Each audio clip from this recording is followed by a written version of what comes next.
Islamic نیم غزل زہرا۔ غزل زہرا کے اسلامی معنی ہیں اشعار کے۔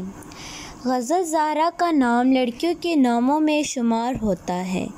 غزل زہرا کے نام کی ابتدائی زبان عربی زبان سے نکلتی ہے۔ غزل زہرا کے نام کے افراد کے لیے خوش قسمت نمبر 3 مانا جاتا ہے۔ غزل زہرا کے نام کا مطلب ہے ہرن اشعار، جبکہ خوش قسمت دنوں میں بدھ، جمعہ اور ہفتہ شامل ہے۔ خوش قسمتی والی دھاتوں اور ہندسوں کے حساب سے چاندی، تانبا شامل ہے۔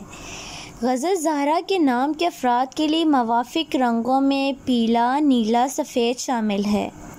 غزل زہرا کے نام کے افراد کے لیے موافق پتھروں میں ہیرا شامل ہے۔ Thanks watching my video. Subscribe my YouTube channel and watching my all new videos. Do subscribe my channel.